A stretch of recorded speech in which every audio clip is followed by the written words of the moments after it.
ces moments ensemble, avec le numéro 38 qui nous rappelle donc que le Seigneur est là pour pouvoir l'adorer, le louer. Voilà. Si vous avez des cahiers, voilà. Merci Seigneur. Le numéro 38, je loue ton nom éternel. Amen.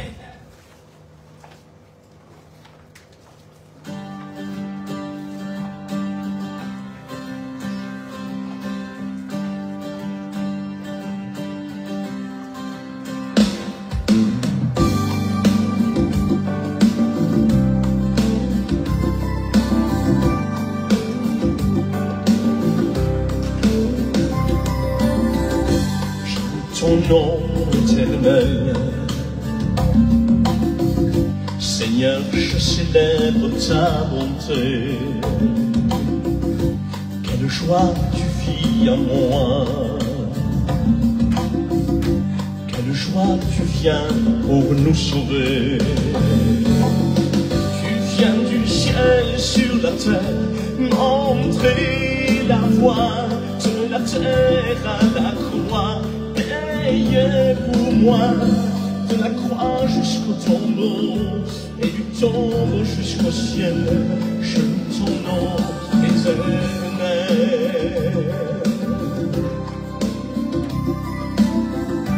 Merci Seigneur. Je loue ton nom éternel.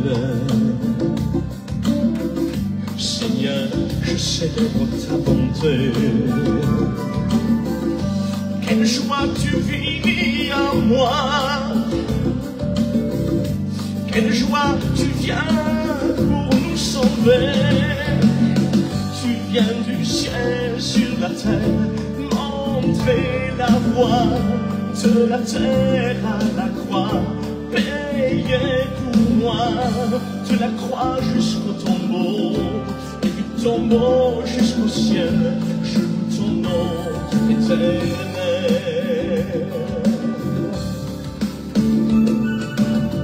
Tu viens du ciel sur la terre, montrer la voie de la terre à la croix. Payé pour moi, de la croix jusqu'au tombeau, et du tombeau jusqu'au ciel, je loue ton nom éternel. Je loue ton nom éternel. Je loue ton nom éternel.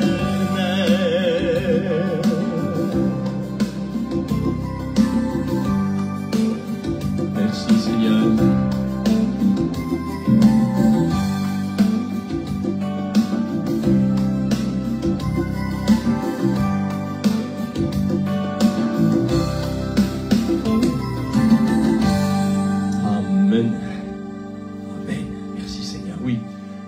Ton nom éternel, même dans les moments difficiles, même si on est pris un petit peu des bronches en ce moment, avec tout ce qui se passe, mais le Seigneur est là pour nous fortifier. Amen. Amen. Et nous ne craignons rien avec lui. Nous savons que le Seigneur est là pour étendre ses mains. Amen. Nous gardons la foi en lui. Que Dieu soit béni. Gloire à Dieu. Voilà, on va chanter ce deuxième chant, le numéro 29, qui nous dit la force est en Christ. La force est en Christ. Notre force, elle est dans le Seigneur. Amen.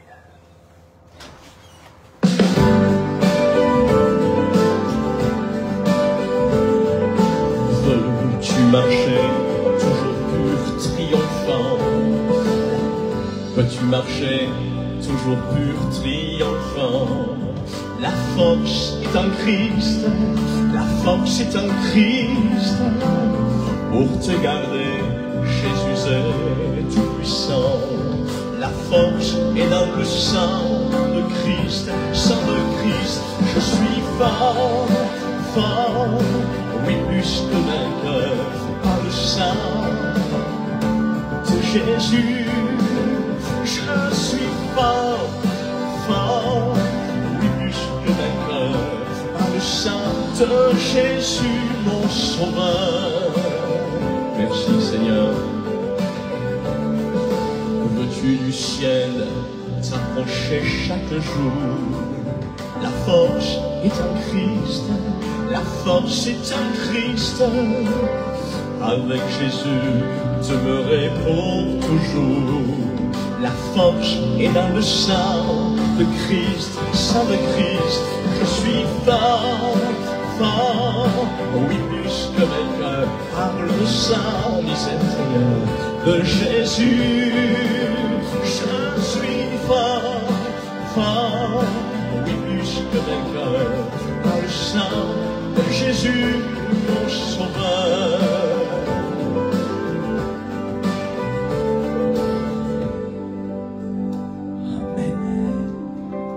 Merci Seigneur. Gloire à Dieu.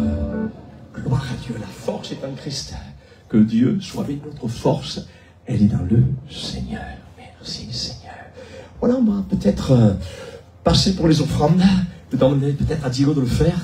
De prendre un panier. Après quoi, donc, nous finirons donc avec un dernier chant. Le chant numéro 4. Mon seul abri, c'est toi. Amen. Mon seul abri, c'est toi. Et dans cette soirée, nous voulons faire confiance au Seigneur. Nous voulons nous abriter près du Seigneur. Amen. Voilà, on chante ce chant. Merci Seigneur. Amen. Gloire à Dieu.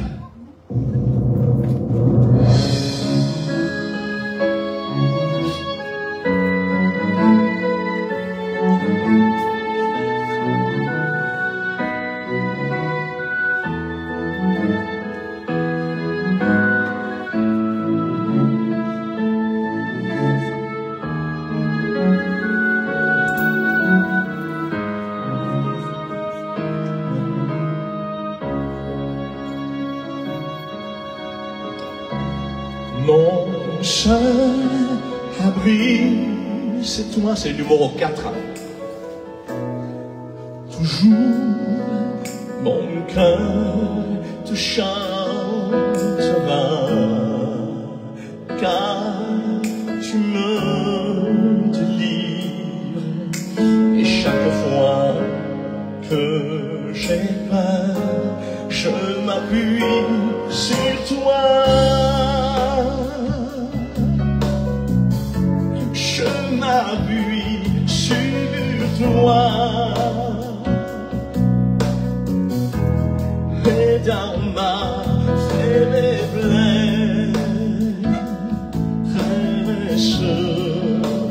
le Seigneur me rend fort. Amen.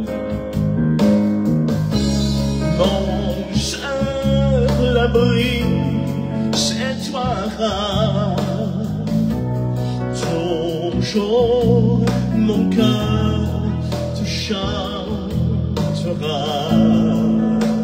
car tu me délivres.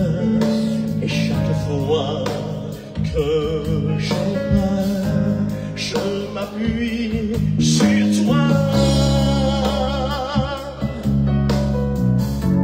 Je m'appuie sur toi. Et dans ma faiblesse,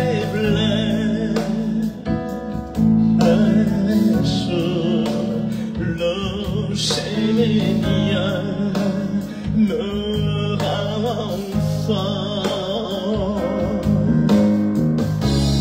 Mon seul abri, c'est toi. Toujours mon cœur te chantera, car tu me délivres. Et chaque fois que j'ai peur, je m'appuie sur toi.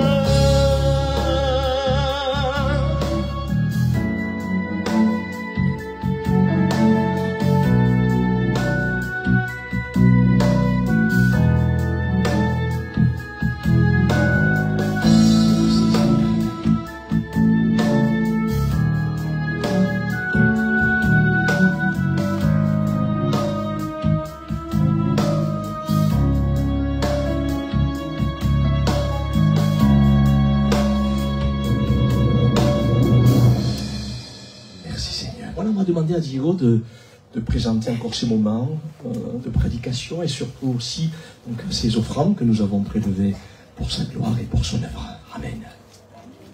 Merci Seigneur pour cette offrande, Seigneur. Te demandons, Seigneur, que tu puisses la multiplier, Seigneur. Merci Jésus. En te présentant aussi, Seigneur, ton serviteur que tu as mis à part, Seigneur. Gloire Que tu puisses, Seigneur, nous conseiller, nous parler dans cette soirée. Gloire à Dieu. Merci Jésus. Amen.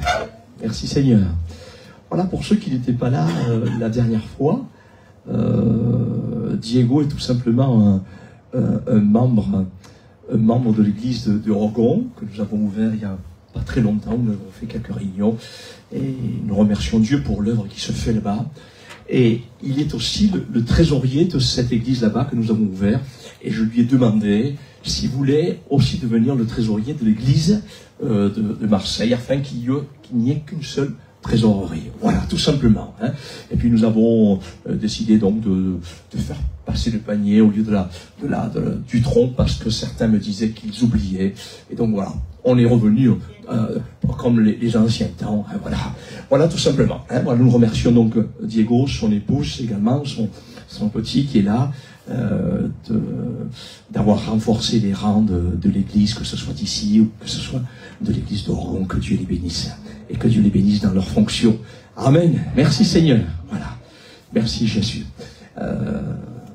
J'aimerais dans cette soirée lire un texte avec vous qui se trouve dans l'évangile selon Luc, chapitre 20, verset 20. Évangile selon Luc, chapitre 20, verset 20. Et il est écrit ceci: ils se mirent à observer Jésus, et ils envoyèrent des gens qui feignaient d'être justes pour lui tendre des pièges. On a essayé toujours de piéger Jésus, voilà, parce qu'il dérangeait un petit peu les gens de son époque, et surtout les religieux de son époque, pour lui tendre des pièges et saisir de lui quelques paroles, afin de le livrer au magistrat et à l'autorité du gouverneur. Ces gens lui posèrent cette question: Maître, nous savons que tu parles et enseignes droitement, et que tu ne regardes pas à l'apparence. Alors là, les religieux, ils passaient la pommade. Voilà, ils passaient la pommade, mais après, pour mieux le pointer, quoi. Et vous allez voir de quelle manière ils vont essayer de le piéger. Mais que tu enseignes donc la voie de Dieu selon la vérité. Nous est-il permis, leur dit-il, nous est-il permis ou non de payer le tribut à César, de payer les impôts à César? Et Jésus, apercevant leur ruse, leur répondit: montrez-moi un denier. De qui porte-t-il l'effigie et l'inscription?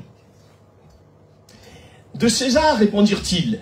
Alors il leur dit: rendez donc à César, rendez aux impôts ce que vous devez aux impôts, et à Dieu ce qui est à Dieu. Amen. Et si je devais donner donc un titre à cette prédication ce soir, je la surnommerais ainsi: que donnons-nous au Seigneur en retour de ce qu'il nous donne chaque jour? Que donnons-nous au Seigneur en retour de ce qu'il nous donne chaque jour? Nous connaissons pratiquement tous cette expression que je viens de citer et qui se trouve dans la lecture que nous avons lue ensemble, où Jésus donnera cette réponse devenue tellement célèbre dans notre monde, un slogan tellement célèbre dans notre monde: rendez donc à César ce qui est à César et à Dieu ce qui est à Dieu. On connaît tous ce slogan formidable qui a marqué toutes les générations même. Hein. Et si nous réfléchissons un instant à cette parole que beaucoup emploient, nous nous apercevons que beaucoup ne mesurent pas la portée de ce slogan. Nous nous apercevons que beaucoup sont redevables envers ce que nous devons rendre ou donner à Dieu. En effet, Jésus pouvait se permettre de répondre de cette manière à ceux qui lui posèrent cette question, car il était lui-même ce que Dieu le Père avait donné à ce monde et ce qu'il avait de meilleur dans son ciel, c'est-à-dire son Fils unique Jésus-Christ. Oui, Dieu a tant aimé le monde qu'il a donné son Fils unique afin que quiconque croit en lui ne périsse point, mais qu'il ait la vie éternelle. Gloire à Dieu. Donc il savait de quoi il parlait. Parce qu'il était lui-même ce que Dieu avait donné à ce monde. Nous est-il permis ou non de payer le tribut à César, disait notre texte. Mais Jésus, apercevant leur ruse, leur répondit, comme nous l'avons lu, « Montrez-moi un denier, de qui porte-t-il l'effigie et l'inscription de César ?» répondirent-ils. Alors il leur dit, « Mais rendez donc à César alors ce qui est à César, et à Dieu ce qui est à Dieu. » Et à travers cette réponse, Jésus va parler à la conscience de notre monde, lequel est prêt à prendre soin de ses propres intérêts, mais oublie fortement ce que chacun doit à Dieu. Ah oui. Oui, chacun cherche ses propres intérêts au point même d'en payer le prix, lesquels, bien des fois, nous donnent le tournis. Tellement les sommes sont astronomiques, alors que dans des pays, des hommes, des femmes et des enfants meurent de la faim. Les gens sont prêts à donner des milliards, par exemple, à la conquête de l'espace. Et cela pour rien du tout, hein. Ça sert à rien. Ça sert à rien. Parce que tôt ou tard, Dieu les fera redescendre du ciel. Et c'est ce que prophétisera le prophète Abdias au chapitre 1, verset 3 de son livre, en disant ceci au sujet de ces hommes qui essayent de, comment dire cela, de se préparer à un avenir sur d'autres planètes. Voici ce que Dieu prophétisera à travers ce prophète Abdias. L'orgueil de ton cœur t'a égaré. Toi qui habites le creux des rochers, qui t'assieds sur les hauteurs, et qui dis en toi-même, qui me précipitera jusqu'à terre? Mais l'Éternel répond et dit, quand tu placerais ton nid aussi haut que celui de l'aigle, quand tu le placerais même parmi les étoiles, formidable, Dieu répond, je t'en précipiterai, dit l'Éternel. Et ainsi sur les hommes et les femmes de notre monde, jamais satisfaits, toujours à la recherche de quelque chose de plus pour satisfaire leurs besoins. Et cependant, malgré tout ce qu'ils peuvent posséder sur cette terre, il y a toujours un grand vide. C'est terrible, hein? Il y a toujours un grand vide. Il y a toujours un grand vide dans leur cœur que rien ni personne ne peut combler, si ce n'est l'Éternel. Et c'est pour cette bonne raison que Jésus a pu dire un jour ces paroles, « Sans moi, vous ne pouvez rien faire. Sans moi, vous ne pouvez rien faire. » Et nous le savons, nous qui sommes ici dans cette soirée, nous avons réalisé que nous avons besoin de Dieu. Et c'est pour cette raison que nous sommes là ce soir. Gloire à Dieu. C'est-à-dire que sans Jésus, dans la vie de l'homme et de la femme, celui-ci ne trouvera jamais le vrai bonheur, même s'il placerait son nid au-delà des étoiles. Personne ne pourra trouver le vrai repos sans Jésus. Gloire à Dieu. Et c'est pour cette raison que nous avons besoin de Jésus. Amen. Gloire à Dieu. Rendez à César ce qui est à César. Et à Dieu ce qui est à Dieu. Et cela me fait penser aussi, je parle pour l'Église dans son ensemble, je ne parle pas que pour ici, hein, je parle pour l'Église universelle. Cela me fait penser aussi, en tant qu'enfant de Dieu, né de nouveau, à notre devoir concernant aussi notre participation financière. Voilà, rendez à Dieu ce qui est à Dieu et à César ce qui est à César. À notre devoir concernant donc notre participation financière pour pourvoir aux besoins de l'œuvre de Dieu. Et que de fois, je parle pour tous, hein, je parle pour tous, c'est une parole qui est dite pour tous, pour l'Église, pour ceux qui sont dans le Seigneur. Et que de fois, nous avons gaspillé un argent fou pour des choses qui finalement, nous aurions pu nous en passer. C'est vrai. Alors que bien des fois, bien des églises, des lieux de culte, ont été fermés pour cause de financement. Eh oui, dans leur fonctionnement.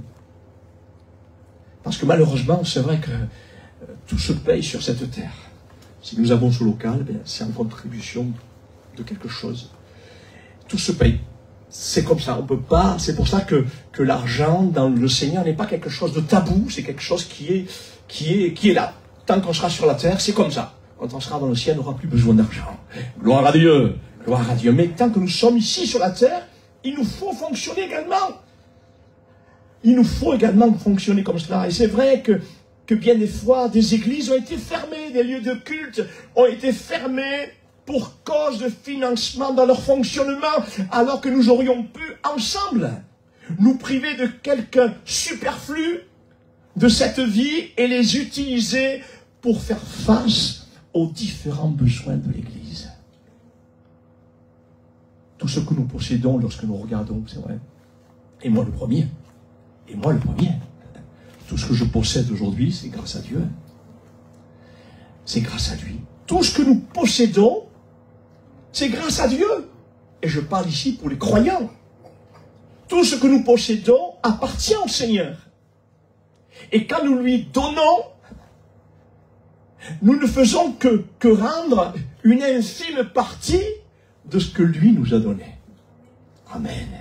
Gloire à Dieu. Et voilà pourquoi les chrétiens ne devraient pas être égoïstes concernant leur argent. Car certains en sont venus même à donner dans les troncs. Je ne dis pas ici, je parle pour l'Église, parce qu'il y a aussi le monde qui nous regarde, le monde évangélique et chrétien qui nous regarde à travers Facebook, et je le dis pas parce que c'est ma parole, mais c'est parce que l'Écriture qui nous en parle. Voilà pourquoi les chrétiens ne devraient pas être égoïstes concernant leur argent, car certains en sont venus à donner même dans les troncs des églises évangéliques un pourboire au Seigneur, comme s'il était un mendiant. Eh oui. Oui, réfléchissons ensemble à cela, car cela fait aussi partie de ce qui plaît ou déplaît au Seigneur, de ce qui plaît ou déplaît au Seigneur. Et c'est ce que nous rappellera le livre du prophète Malachie, au chapitre 3, verset 8. Voici ce que Dieu dira au sujet de ces choses-là. Un homme peut-il voler Dieu? Pourtant, vous me volez. Et puis, vous demandez, en quoi t'avons-nous donc volé? C'est des paroles qui me surprennent, ça. Vous me volez sur les dîmes et sur les offrandes. Et à cause de cela, vous êtes sous le coup d'une malédiction, parce que tout ce peuple, vous tous, vous me volez. Alors il est vrai que ce texte parle dans l'ancienne alliance, avant Jésus-Christ, et certains se servent de ce texte pour dire et se déculpabiliser de leur responsabilité concernant la dîme qui était employée dans l'ancienne alliance.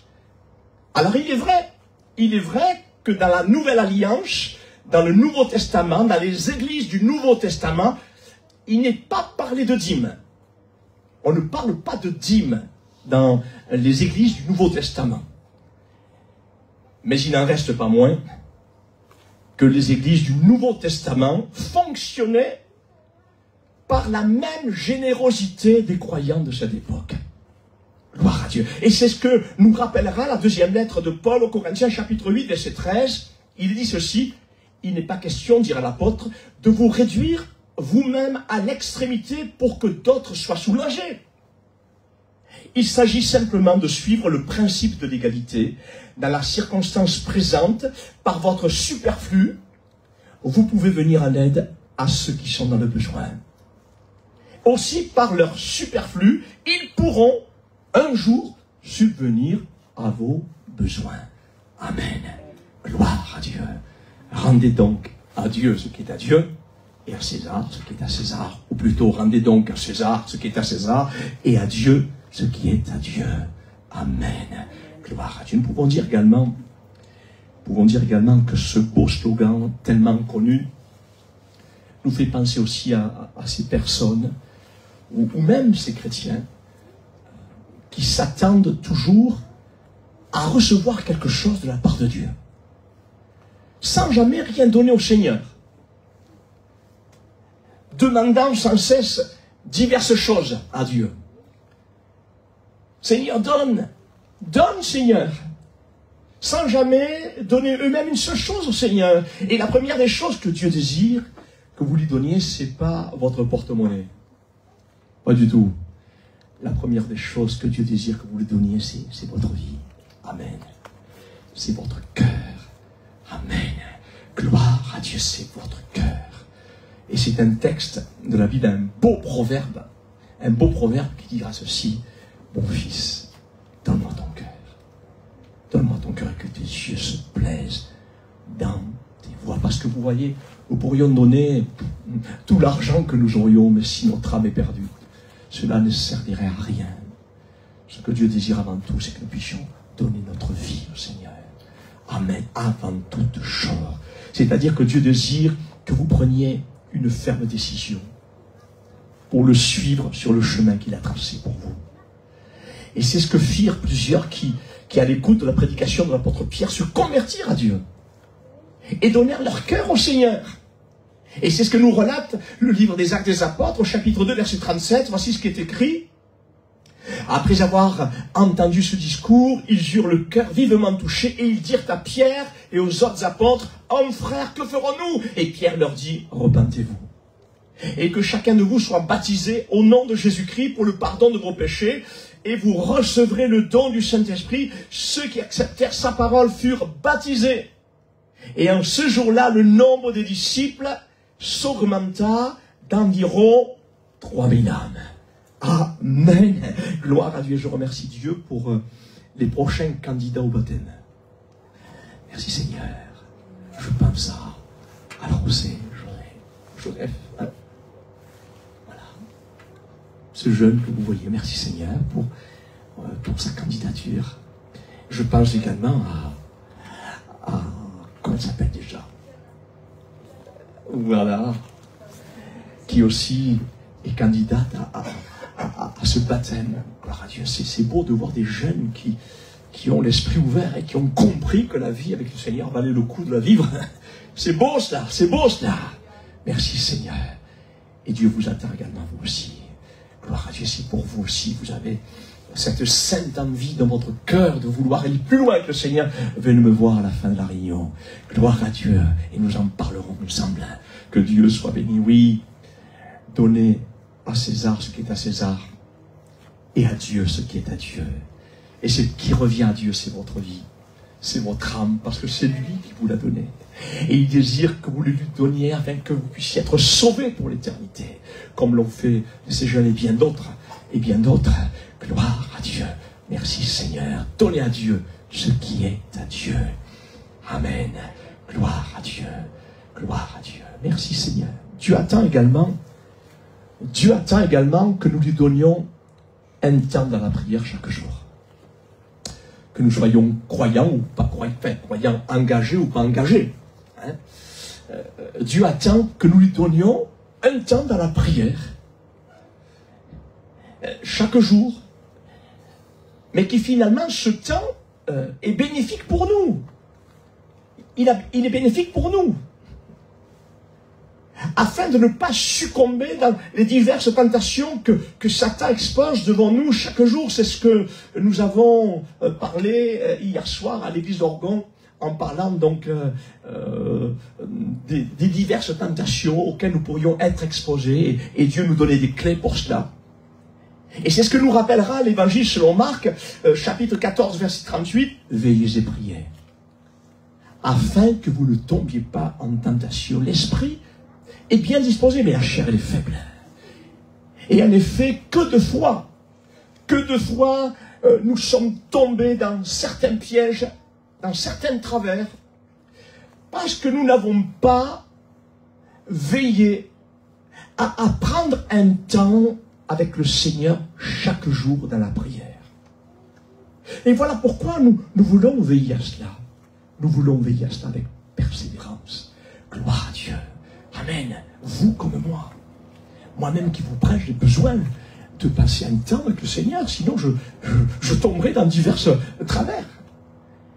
Gloire à Dieu, j'ai besoin de me tenir devant le Seigneur chaque jour. Amen, avec qui me donne cette force de combattre le bon combat de la foi. Oui, nous voulons prendre un temps également avec le Seigneur pour lire la Bible.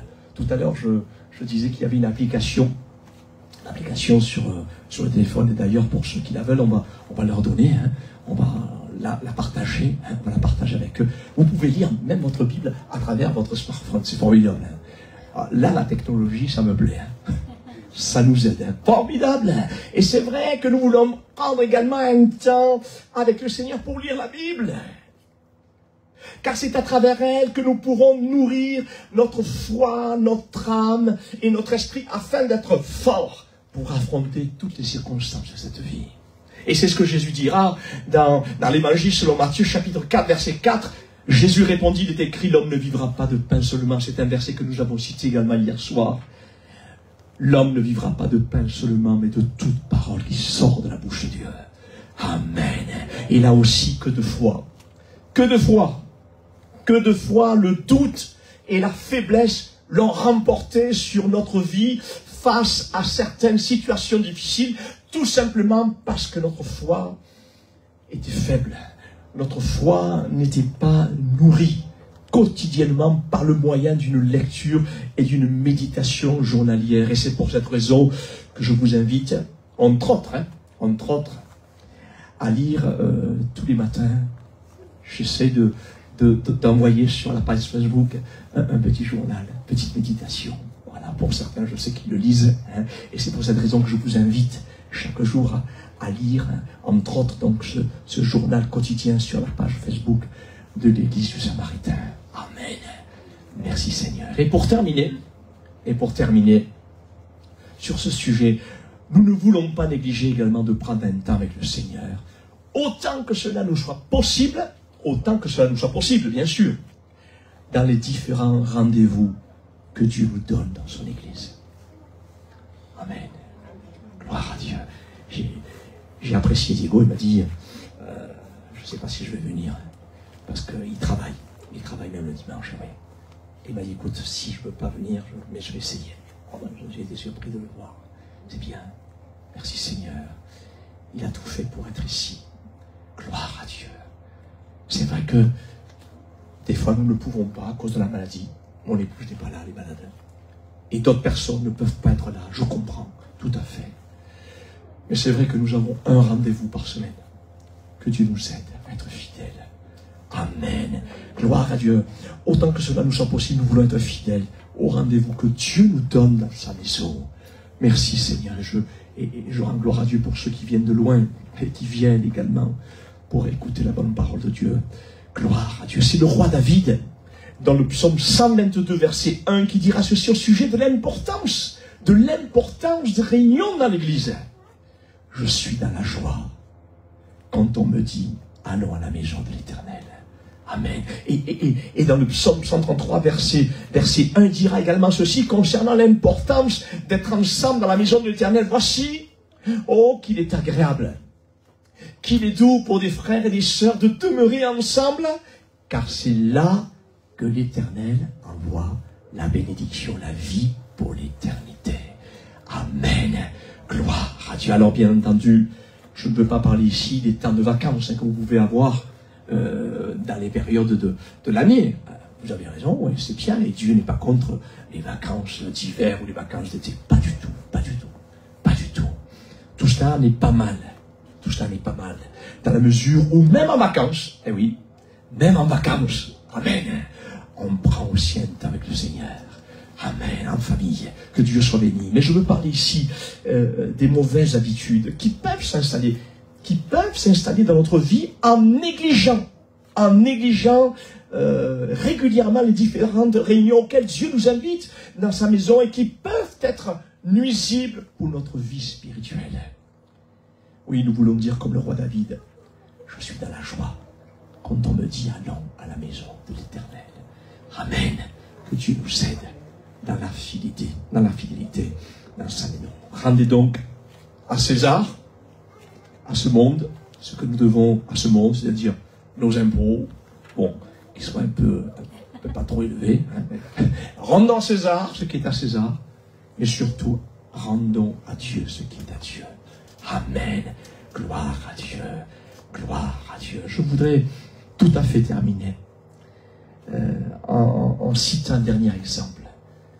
Certains chrétiens, ou certaines personnes aussi, ne pensent qu'à Dieu que lorsque tout va mal. C'est vrai. Hein? Certaines personnes, lorsque je parle avec eux, je parle des personnes qui sont sans Dieu, sans espérance, comme aussi des personnes qui sont avec Dieu. Hein. Je me dis, mais oh, c'est quoi ce Dieu? Ouais, j'ai besoin de lui, il n'est jamais là. Des fois, il y a ces contestations qui sont là. Et c'est vrai qu'il y a des gens qui pensent à Dieu que lorsque tout va mal. Et cela me fait penser au peuple d'Israël. Eux aussi, ils étaient comme ça.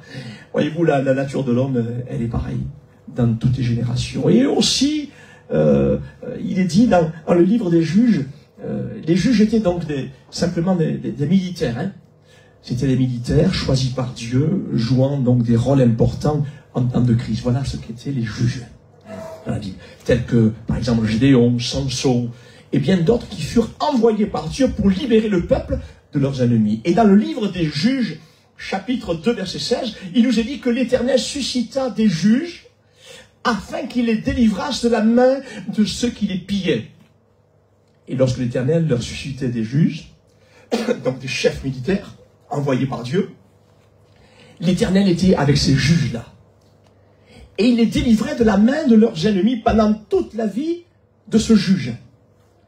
Car l'Éternel avait pitié de leurs gémissements contre ceux qui les opprimaient et les tourmentaient.